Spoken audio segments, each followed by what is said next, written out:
বক্তারও ঈমান নাই, শ্রোতাদেরও ঈমান নাই। বলছে লা ইলাহা ইল্লাল্লাহ।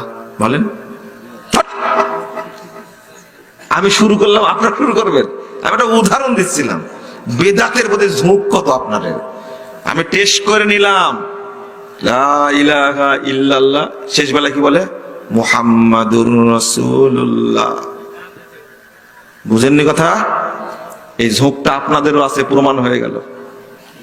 এই লোকগুলো কোথা থেকে? নাউজুবিল্লাহ। এই মুজাফফর বিন মহসিন, সে হচ্ছেন ওয়াহাবিদের নেতা। ওয়াহাবিদের নেতা মুজাফফর বিন মহসিন সে বলেছেন যে বক্তারও ঈমান নাই, শ্রোতারও ঈমান নাই, অর্থাৎ লা ইলাহা ইল্লাল্লাহ মুহাম্মদ রাসূলুল্লাহ এগুলি বলা যাবে না। লা ইলাহা ইল্লাল্লাহ মুহাম্মদ রাসূলুল্লাহ সাল্লাল্লাহু আলাইহি ওয়াসাল্লাম এগুলি একসাথে লেখা, এটার কোনো হাদিসে নাই। এগুলি শিরক বেদাত, এগুলি বোঝাতে চায়। তার মানে ঈমান বক্তারও নেই, শ্রোতারও নেই। এই যে মুজাফফর বিন মহসিন ওয়াহাবি, মুজাফফর বিন ওয়াহাবি সাহেব সে বলেছেন যে বক্তা শ্রোতার ঈমান নাই, লা ইলাহা ইল্লাল্লাহ মুহাম্মদ রাসূলুল্লাহ একসাথে পড়লে। অবশ্যই লা ইলাহা ইল্লাল্লাহু মুহাম্মাদুর রাসূলুল্লাহ সাল্লাল্লাহু আলাইহি ওয়াসাল্লাম একসঙ্গে পড়া যাবে, কোনো সমস্যা নাই।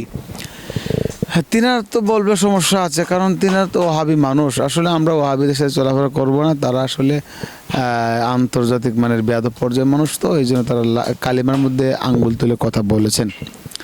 লা ইলাহা ইল্লাল্লাহ মুহাম্মাদুর রাসূলুল্লাহ।